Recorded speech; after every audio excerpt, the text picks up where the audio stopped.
ummata gartee kutaa nama arrabsanii ajaan oromoof du'e bar oromoo osoo boo'u islaam namni amantii kamiin beektu isa kana osoo walii gad deemuu du'e akkasii rabbiin hunda keenyaa guyyaa tokko ni deemna kan oromoo fi amantii ofiitiif osoo wareegamu rabbiin waa godhu jabaadhaa tanamaan isin galatoo beetii nagalchuuf jawwaalee kiyyaas duu jira hin deebina riyaagana hundarraa fuudhe inshaallaa sheekh roobee galatoo jezaa galatoo shira walitti deebina tolee akkasii komentii namaa ulfaadhotillee aatis ulfaadho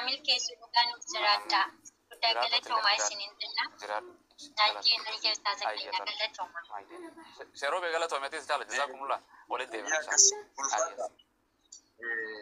ولد ديبنا أيه شكروبي دوكا قد قالت وما دا ربيني سنها كبتر الدنيا فاكرت سنها ملكيسو زولو تقينا ورا akka kana wallaala wajjin deebi'anii wallaalaa ta'uun gaarii miti lee waraabessatu jira sangoota sadii wal bukkeetti arge sangoonni sun malkiin isaanii garaagara turani inni tokko gurraacha inni tokko adii inni tokko buraaburree ture waraabessi kun sangoota kana sadanii akkamittiin iddoo tokkotti qabatee nyaachuu danda'a humni xiyyanan baasu kanaafiyyuu adda adda qooduun qaba jedhee waraabessi suni sangaa isa gurraacha ofitti waametu sangaa isa adii keessa baasa malee sangaa halkan waraabessi dhufe sangaa isa adii sana ilaale isin nyaataa jedhe sangaa inni gurraachi deeme sangaa adii sana nu keessaa bahi jedhanii qobaatti isa baasani gaafa sana waraabessi sangaa isa adii sana qobaatti qabatee nyaate akkasuma ammallee sangaa isa gurraacha sana ofitti waame ay malkiin kee gurraachadha hin mul'attu halkanii sangaa isa buree kana ofirraa fageetti ittiin jedhe achumarraan sangaa isa buree sana achi ofirraa fageesse waraabessi sadan isaaniiyyuu qobaatti qabatee nyaate jechaadha ammallee wanti sooshaal miidiyaa kanarra deemaa jiru otoo masgiinni gubachaa jiru otoo quraanni gubachaa diigamaa jiruuti ummanni keenya asirra bahee ani arsiidha ani baaleedha ani jimmadha gandaan kutaan nama qoodaa amma masgiinni erga gubatee torbee lammaffaa isaa seenee jira kanaaf amma namni torbee amma darbee kana keessa ummanni maalirraa dubbataa jira waa'ee gadi wal gombisu hayyoota keenya warra seenaan isaanii galmaa'ee darbee isaanii boolla keessaa baafneetu gadi gombisaa jirra jechaadha jaafiree galatoomii maalidha namicha ija jaamaa tokkotu jira halkan baatirii ibsatee deema dargaggeessi tokko itti dhufeetu abbaa ijji keessan jaamaadha maaliif ibsaa ibsattanii deemtuu jedhee gaafate dargaggeessi akka keetii farda gulubsiisaa dhufe akka narra baatee na ajjeefneef jedhee isaaf ibsaa jira malee ijji koo jaamaadha jedhe gootonni keenya warri darbanii seenaa isaanii seenaa waaqoo guutuu seenaa nabii ishee garbaa seenaa nabalbaba jennee seenaa isaanii dubbataa jirra anaati aloonni kun aloonni amma jiru aloota ol guddatuuf seenaa maaliif galmeessaa jirra seenaa maalii ibsa gochaafii jirra gandaa wal qooduudha kutaa wal qoodudha wal arrabsuudha kanaafiyyuu yaa oromoo kiyya otoo wal arrabsuu kana dhiifne otoo oromoo kutaa kudha tokko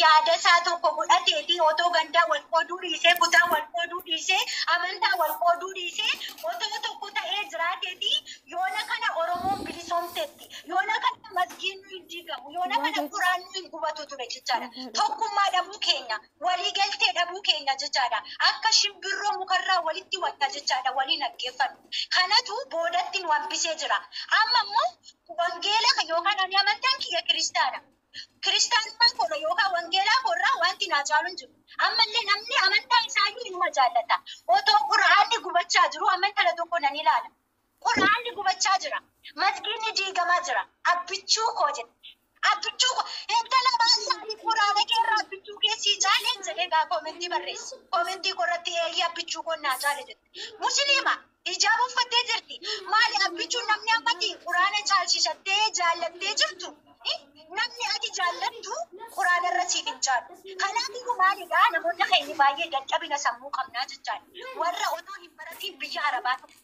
memme namoonni biyya guddattee keessa jiranii shamarri biyya guddattee keessa jirtu gadi baatee nama arrabsi gadi baatee kutaan nama qooddi gandeen nama qooddi hin jiru hunuma warra biyya arabaa jiru warra otoo hin baratiin dhufe jechaadha warra madamiin imeelii bantee nuu kennite jechaadha kan gadi baanee nama arrabsaa jiru kutaan nama qoodaa jiru jechaadha amma immoo otoo obboleessi kan diinii irratti lubbuun isaa dabartee ba'aa jirtu أنت متى مالتو ستي أجاهمتو أتي قديباتي أبتشو خودتا قديباتي شربتا قديباتي أنا دوغا ربي سميتي خيسا قلقافة دبتولي فمنا أولادي أنا في يومان كنا تربي دربي أجندان ورتي وطاني أوتو واي قرآني قبتي دبتا جرو أجندا فدني أرسي بالي جدني والقودني سورة هيوتا كنا سورة أتسالون ديسا لبوسا أورمو كتا كورا توقف dabarsee hanne gadi gombistanii waa'ee isaarraa dubbataa jirtu jettaan.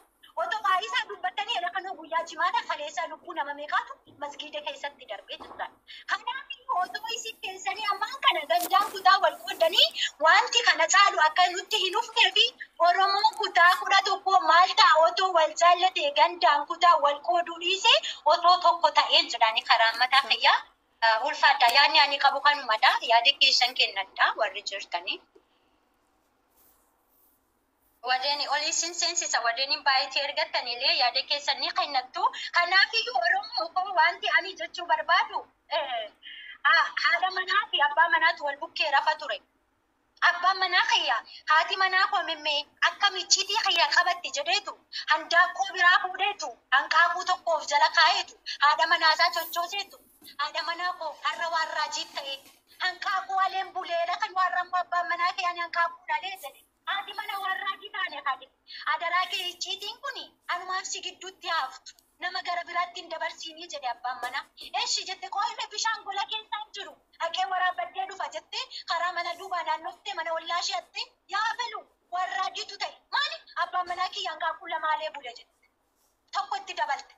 Isheen isattee mana warraa abbaa balutti warraa gitu ta'e maal abbaan manaa baluun kaakuu sadii alee bule. Dubbiin addee baay'attee jechaadha. Ammallee Oromoon icciitii walii hin qabatu. Icciitii keessaan odeeffamu fidee miidiyaa irratti odeessa. Icciitii wal keessa baxabbatee asii fidee akka shimu wal keessa tasa jecha Oromoon icciitii hin qabatu. Kanaafiyyuu yaa Oromoo kiyya otoo wal jaallatee otoo tokkummaa buufnee maal ta'a? Maaliif wal jibbina? Addunyatti kana inni qabullee inni qabnellee barii addunyatti kana dhiiseetu deema. Addunyaa kanarraa ni deemna hundi keenya garuu fuula rabbii duratti riskii nati galmeessisiisallee qabdu galmeen kee maali gaddaa wal qooduu kutaa wal qooduudha. Kanaafiyyuu yaa Oromoo warreen asirra jirtani ammaan kana Oromoon bilisoomullee ta'e bilisoomtuu hin jirtu malee maaliif Oromoon kutaa kudha tokko hanga tokko hin taanetti bilisummaan hin jirtu ardii kanarra. Maaliif otoo Jawaariyyuu mootummaa ta'e otoo Jaarmannooniyyuu mootummaa ta'eeti addunyaa kun bilisoomuu hin dandeessu. Maaliif Oromoon kutaa kudha tokko hanga tokko hin taanetti namni tokko kophaa isaa Oromoo bilisoomsuu hin danda'u. Kanaafiyyuu anuma ansitu garbummaa walirratti fidee elekinoo masgiida jiigsisaa jira. Anuma ansitu elekinoo quraana gubaa jira jettaan. Otoo tokkummaa qabaannee otoo wal jaallanneeti quraanni kun hin gubattu turtee jechaadha. Masgiidni hin diigamtu turtee jechaadha. Maaliif sagalee tokkoon sagalee walii taanaa jechaadha. Kanaafiyyuu adaraa keessan wal jaalladhaa ammaan kana yaadni namni dabarfatu.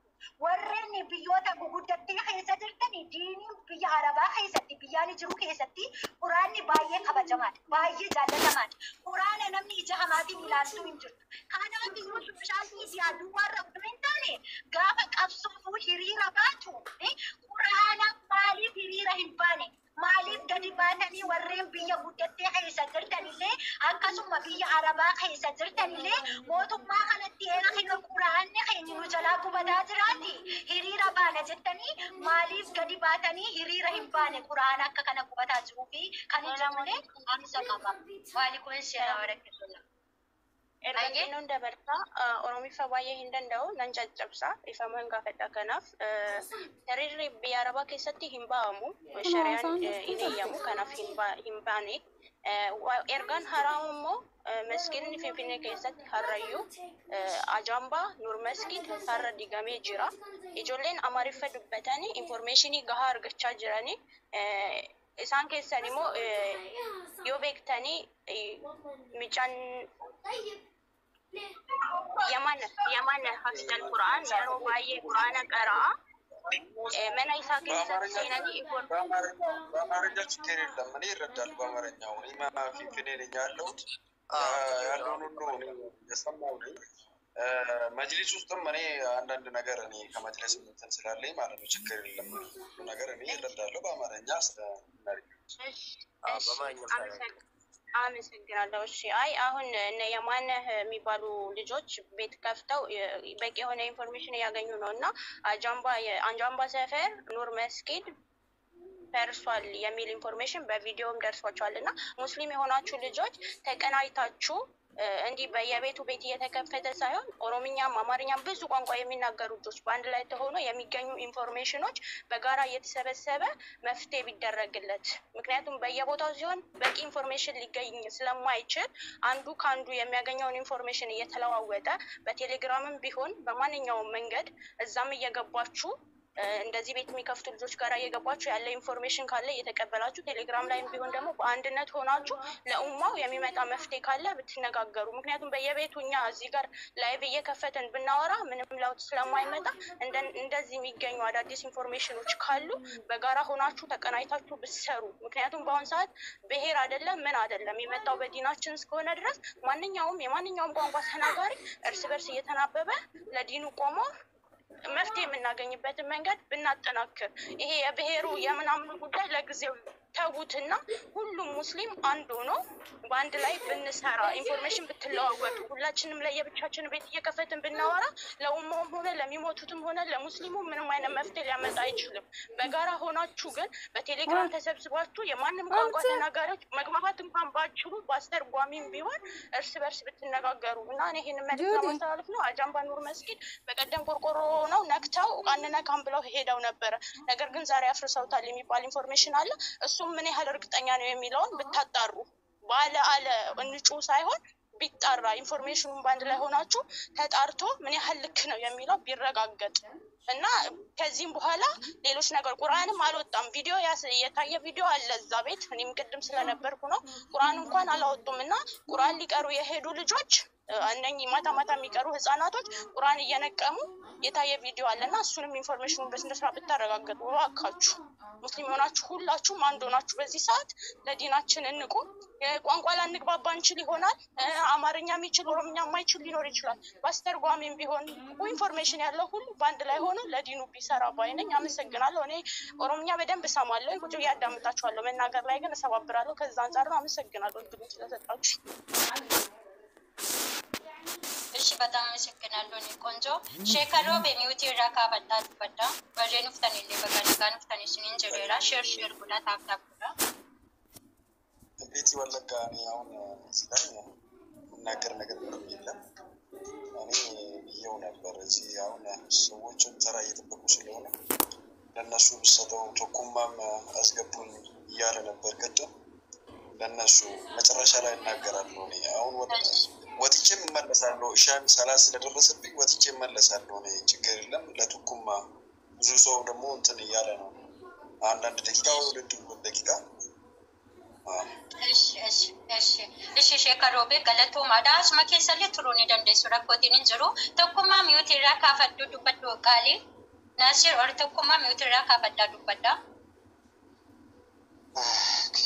አከም ነገር እስተኛ ሰላም አለይኩም ወራህመቱላሂ ወበረካቱ ወአለይኩም ሰላም ናሲር አከም ነገር እስተኒ ጆሌን ከኛ ሰለክሳ ሁንዲ ከሰኒ ተበነ መንታ ብራል ያወቅኩት ሁንዲ ከሰን ነገር ቢስኛ ተወከ ከጅርተንቲ ወሬን ሚራ ተኩማ ሚራ ጃለላ ወልቂጡማ ፊ ዲሞክራሲ ተመንተፍ ሁንዲ ከሰን ወሬን ኢላል ቸጋሪ ተለና ማፍቀብደን ሁንዲ ከሰን ነገር ቢስኛ ፈታው ወልቂጡማ ዲሞክራሲ የቹን namni barbaade mirga amantaa isaa akka barbaadetti babal'ifachuu